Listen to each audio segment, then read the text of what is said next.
तो बीते 9 वर्षों के सफर की अगर बात की जाए तो हिंदुस्तान ने आर्थिक मोर्चे पे एक बड़ी छलांग लगाई है। तो सामाजिक योजनाओं के माध्यम से भी अंतिम पंक्ति में खड़े व्यक्ति तक पहुंचा गया है, उसको भी संबल देने की कोशिश हुई है। क्या कुछ बड़े काम हुए, उसके परिणाम हमको नतीजों में दिखाई पड़ा है। ये आपको कुछ आंकड़ों के माध्यम से समझाने की कोशिश करते हैं, दिखाने की हम प्रयास करते हैं कि आखिर अर्थव्यवस्था के लिहाज से अगर बात की जाए तो हम कह सकते हैं कि बड़ा एक उछाल देखने को मिला है। निर्मला सीतारमण जो कि वित्त मंत्री हैं देश की, उन्होंने आज प्रेस कॉन्फ्रेंस की, कुछ मुख्य बातें उनके उस माध्यम से निकालते हैं। क्योंकि हिंदुस्तान की बात की जाए तो दूध का सबसे बड़ा उत्पादक देश हिंदुस्तान है, यानी कि हिंदुस्तान में दुनिया का सबसे ज्यादा मात्रा में दूध पैदा होता है। केले का सबसे बड़ा उत्पादक देश हिंदुस्तान है, ये भी अपने आप में हमारे लिए गर्व की बात है। शहद का दूसरा सबसे बड़ा उत्पादक हिंदुस्तान है। बहुत बड़ी चीजों में बहुत मात्राओं में हमें जरूरत होती है और हम अपनी जरूरत से ज्यादा दुनिया का ख्याल भी रखते हैं। चावल का दूसरा सबसे बड़ा उत्पादक देश हिंदुस्तान है। यह हमारी बढ़ती क्षमताओं को दिखाता है, तो साथ ही साथ ये भी बताता है कैसे देश की कृषि क्षेत्र में लगातार उन्नति देखने को मिल रही। बागवानी उत्पाद की बात हो तो इसमें भी दूसरा स्थान पर हिंदुस्तान है। दुनिया में सबसे ज्यादा उत्पादकता के लिहाज से हिंदुस्तान का बागवानी बाजार दिखाई पड़ता है।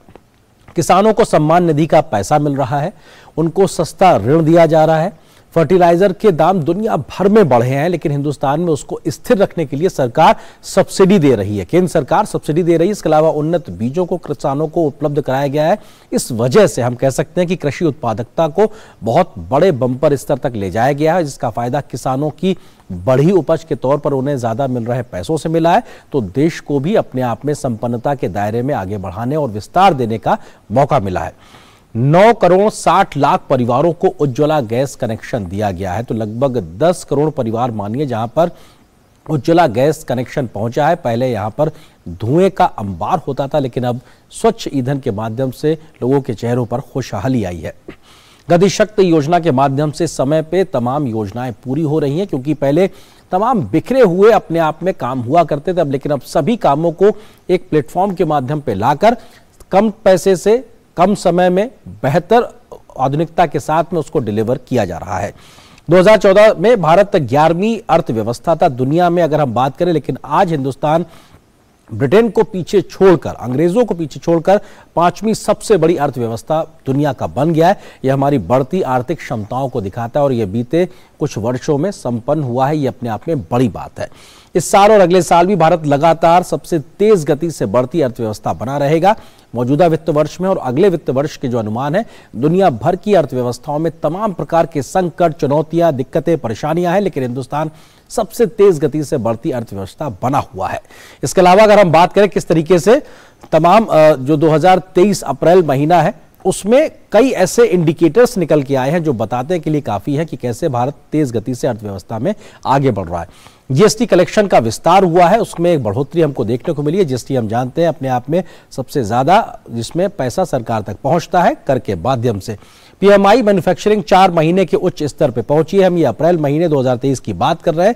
इसके अलावा पीएमआई अगर हम सर्विस के लिहाज से भी बात करें तो उसमें भी 13 साल का उच्च स्तर देखने को मिल रहा है, यानी कि पीएमआई सर्विसेज में 13 साल का उच्च स्तर, मैन्युफैक्चरिंग 4 महीने के उच्च स्तर पर बनी हुई है। कॉर्पोरेट सेक्टर ने नए निवेश करना शुरू किए हैं, यानी अर्थव्यवस्था में तेज गति से मांग और सप्लाई का जो पूरा खेल है वो तेज गति से आगे चल रहा है।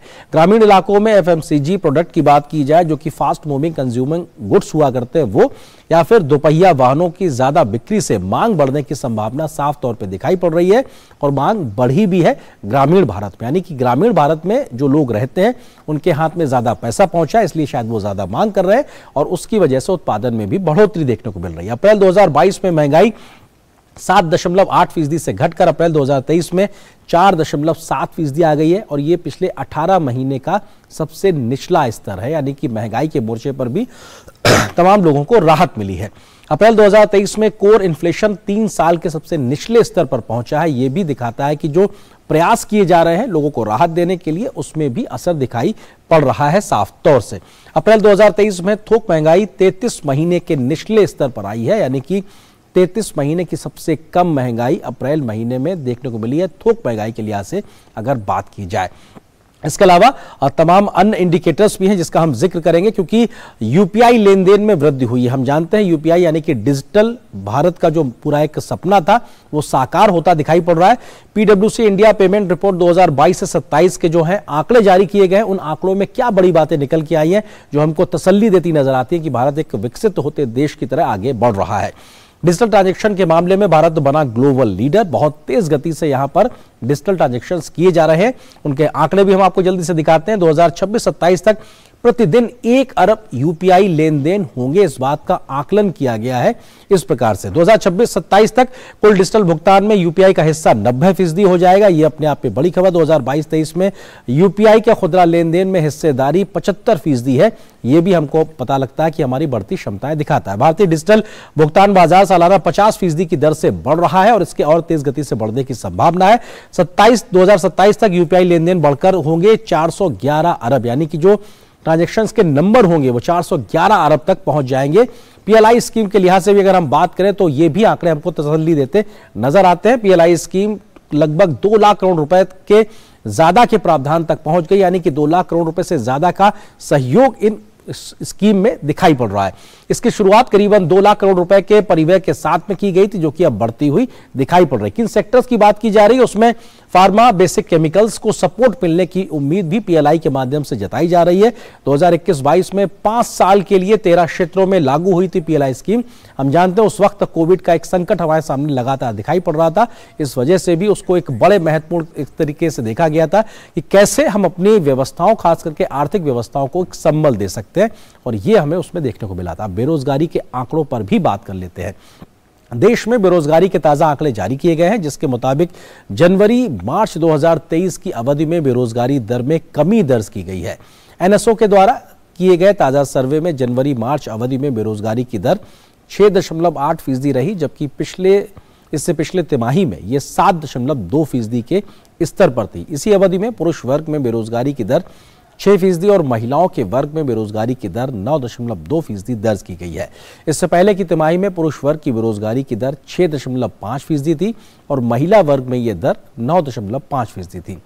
पीरियोडिक लेबर फोर्स सर्वे के मुताबिक जनवरी 2022 से बेरोजगारी की दर में लगातार कमी देखने को मिल रही है।